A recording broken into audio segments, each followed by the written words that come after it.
मैंने अपनी यूनिवर्सिटी में लाइब्रेरी में किताब पढ़ी आपकी तस्नीफ हामिद मीर कहानी, और बड़ा खूबसूरत आपने लिखा। मुझे सर सबसे पहले जॉब ऑफर हुई उर्दू पॉइंट से। उर्दू पॉइंट में पहली सैलरी मुझे मिली 10,000 रुपए, और फिर बाद में उन्होंने अगले महीने से उसको कर दिया 25,000 रुपए। आप अगर साहिब तस्नीफ हैं, आप अगर बड़े इदारे के साथ एसोसिएटेड हैं, तो ऑब्वियसली मैं आपकी बात को ज्यादा वेटेज दूंगा कि कोई नया बंदा आकर मुझे अगर कोई बात बताएगा तो शायद मैं उसको तस्लीम ना करूं।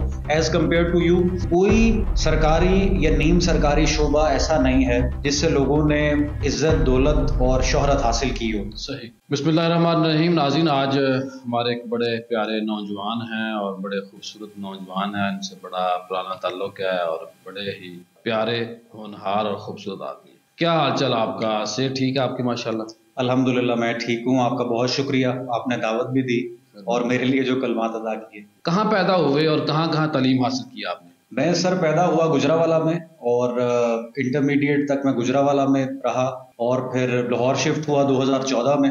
यूनिवर्सिटी ऑफ सेंट्रल पंजाब में डॉक्टर मुगीजुद्दीन शेख मरहूम, उन्होंने डिपार्टमेंट जब मैस कम्युनिकेशन का शुरू किया तो यहाँ पे एडमिशन लिया, और फिर यहाँ से मैस कम्युनिकेशन की डिग्री ली, एमफिल स्टार्ट किया। लेकिन फिर वो जॉब और दूसरे मामलात इतने थे कि मसरूफियत की वजह से उसको फ्रीज करवाना पड़ा। अब आगे पर आपने जो पहली जॉब की, पैसे कमाए, क्या सैलरी थी, क्या वो उस वक्त आपको एक चार्म उसको कह लूँ मैं, या खुशी क्या थी उस वक्त जब पहली तनख्वाह मिली, और किन किन इदारों में आपने काम किया? सर चार्म बहुत ज्यादा था मीडिया का। इंटर से ही हम स्टूडेंट पॉलिटिक्स में थोड़े से एक्टिव थे, ग्रुपिंग और ये तमाम तर चीजें, तो वहां से मुझे ये पैशन का तो मुझे पता, मुझे आ गया याद कि 2014 या 15 में आप जियो टीवी मेरे पास आए थे। जी, मैंने अपनी यूनिवर्सिटी में लाइब्रेरी में किताब पढ़ी आपकी तस्नीफ हामिद मीर कहानी, और बड़ा खूबसूरत आपने लिखा वो किताब। आप तो दीगर भी आपकी तसानीफ पढ़ चुका हूं मैं, तो मुझे इतना उस वक्त क्रेज था कि मैं अगर किसी की तहरीर पढ़ता था, तो जिस तरह से मैंने आपसे राब्ता किया, आपसे मिलने चला गया जियो टीवी, हसन निसार साहब से बहुत मुलाकातें रही, सजाद मीर साहब के पास बहुत तसलसल के साथ जाना होता था, तो जितने भी इंटेलेक्चुअल्स थे या राइटर्स थे, मैं कोशिश करता था कि वक्त निकाल के उनके पास चला जाऊं, कुछ ना कुछ सीख ले या कुछ ना कुछ उनसे तजर्बा। किन इदारों में काम किया आपने? मुझे सर सबसे पहले जॉब ऑफर हुई उर्दू पॉइंट से। मैं उस वक्त डिबेटिंग कंपटीशन में हिस्सा ले रहा था, एक तो कंपटीशन यूनिवर्सिटी में जीता, तो मुझे उन्होंने दावत दी, हमारी टीचर थी फौजिया भट्टी साहिबा, कि आप ज्वाइन करें उर्दू पॉइंट में, हम वीडियो सेक्शन स्टार्ट कर रहे हैं। उस वक्त डिजिटल मीडिया पे वीडियो सेक्शन नहीं था, तो पहली जो डिजिटल मीडिया पे वीडियो थी वो मैंने रिकॉर्ड की 2016 में, और उस वक्त फिर उर्दू पॉइंट के लिए वो पहली वीडियो थी यूट्यूब पर भी और फेसबुक पर भी। उर्दू पॉइंट की उससे पहले कोई और वीडियो नहीं थी उर्दू पॉइंट के ऊपर, यूट्यूब के ऊपर? नहीं, वीडियो नहीं थी, लेकिन उनकी वेबसाइट बहुत पुरानी थी, बहुत अच्छा काम कर रहे थे, फेसबुक पेज बहुत बड़ा था, बहुत एस्टेब्लिश इदारा था। आप उर्दू पॉइंट जो है उसका जो यूट्यूब, उसके बानी आप कह सकते हैं कि मैंने कंट्रीब्यूट उसमें किया, मुझे मौका मिला सबसे पहले। पहली सैलरी कितनी मिली आपको उर्दू पॉइंट? उर्दू पॉइंट में पहली सैलरी मुझे मिली 10,000 रुपए, और फिर बाद में उन्होंने अगले महीने से उसको कर दिया 25,000 रुपए। लेकिन अब जो ऑनर हैं या वहाँ का जो एटमॉस्फेयर था, माहौल था, वो मेरे लिए इतना साजगार साबित हुआ। यानी अली चौधरी साहब इतने फ्रेंडली थे, उनके साथ चीजें सीखना, काम करना, और एक इतना अच्छा पहली नौकरी में एनवायरनमेंट मिला कि। और उसके बाद कहाँ गए आप? उसके बाद मैं गया सिटी 42, वहां पर न्यूज एंकरिंग की, प्रोग्राम किया, फिर गया 92 न्यूज, उसके बाद बोल न्यूज से अपॉर्चुनिटी मिली, वो बहुत अच्छा टाइम था।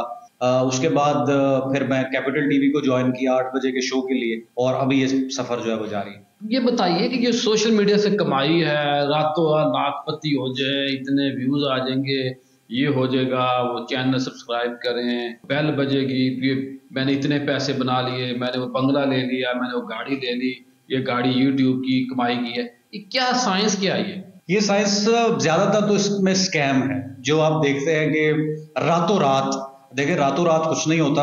मैं भी तकरीबन पिछले 10 साल से यूट्यूब के साथ ऑफ एंड ऑन कनेक्टेड हूँ, और मुख्तलिफ चैनल्स के साथ। आप खुद ठीक ठाक पैसे कमा रहे हैं? मैं अल्लाह का शुक्र है ठीक ठाक कमा रहे हैं, लेकिन ये जो दिखाते हैं लोग कि हमने रातों रात गाड़ी खरीद ली 2 करोड़ रुपए की, या घर ले लिया, ज्यादातर इसमें स्कैम है, या अपने कोर्सेज सेल करने के लिए, या अपने सोशल प्लेटफॉर्म्स को बूस्ट देने के लिए।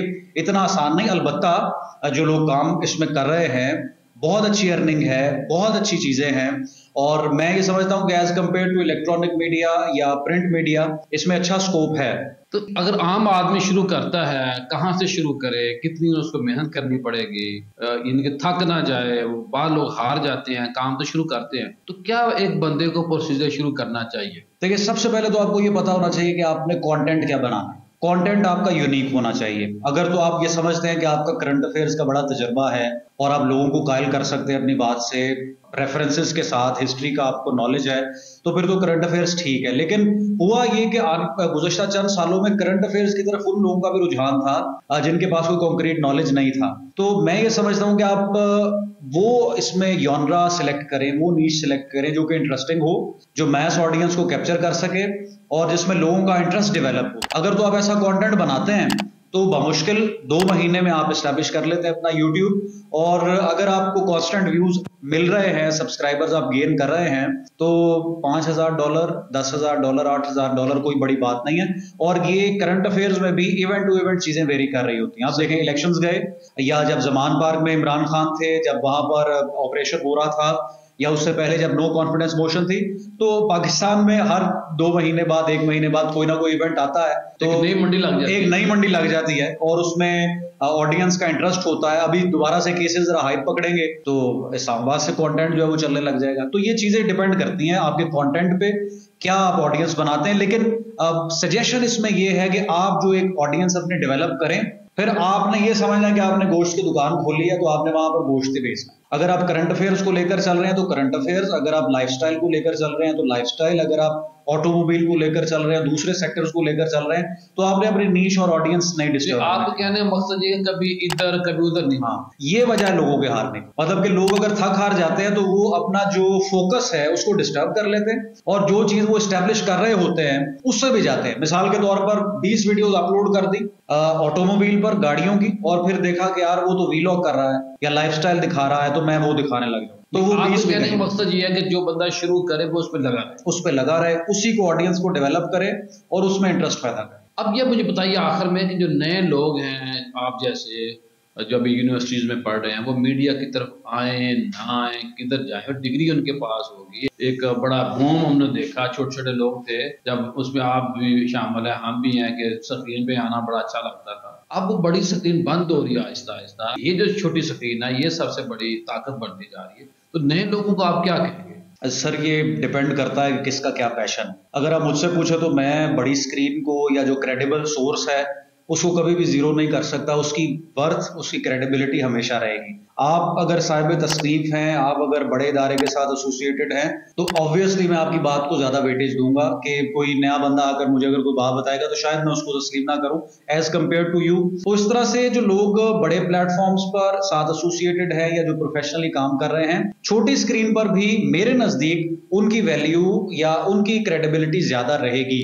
नए आने वालों को क्या सजेशन है, जो नए स्टूडेंट्स आ रहे हैं, चीजें जिस तरह से नजर आ रही हैं, बाजू का चीजें वैसी नहीं है और बाजू का चीजें बेहतरी की तरफ भी जाती है। मैं इसमें ये समझता हूं सर, आप बेहतर मुझे बता सकते हैं कि कोई सरकारी या नीम सरकारी शोबा ऐसा नहीं है जिससे लोगों ने इज्जत, दौलत और शोहरत हासिल की हो। सही। मीडिया में आप खुद जानते हैं कि किस तरह से असर रसूख भी है लोगों का, शोहरत भी है, अच्छा पैसा भी बना रहे हैं। ना किसी और कॉर्पोरेट सेक्टर में ऐसा है, ना किसी सरकारी या निजी सरकारी में इस तरह का देखने को मिलता है। तो अगर मेहनत की जाए तो अपनी जगह बनाई जा सकती है, लेकिन अब कुछ मुश्किल है। कंसिस्टेंट रहना बहुत जरूरी है, बस लगे रहे। अब आखिर में ये बताइए कि कोई ऐसा विंग, ऐसा डिपार्टमेंट, ऐसा शोबा यूट्यूब बेस पे या फेसबुक बेस पे कि जहां पे ज्यादा काम करने की अभी भी गुंजाइश है, इस पे क्या कहेंगे? पाकिस्तान में मसला ये है कि जिस चीज को लेकर चंद लोग कामयाब होते हैं, धड़ाधड़ लोग उसके पीछे लग जाते हैं। अभी ऑटोमोबाइल में स्पेस थी, अब लोगों ने उसको फिल कर दिया।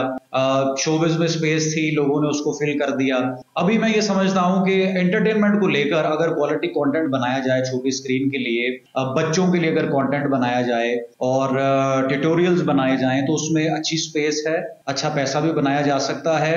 करंट अफेयर्स को, न्यूज को, वीलॉग्स, लाइफस्टाइल को कुछ देर के लिए छोड़ देना चाहिए, क्योंकि उसमें बहुत ज्यादा मटेरियल हो चुका है, इतना कंज्यूमर नहीं है जितना कंटेंट बन रहा है। तो नए वेंचर्स एक्सप्लोर करें, अभी भी बहुत स्पेस है। बच्चों के लिए कंटेंट बहुत जरूरी है, एंटरटेनमेंट को लेकर बहुत अच्छे प्रोजेक्ट्स किए जा सकते हैं जिनमें लोग दिलचस्पी लें। इसी तरह से हेल्थ को लेकर भी अगर क्रेडिबल काम किया जाए तो उसमें भी जगह बनाई जा सकती है। बहुत शुक्रिया। Thank you.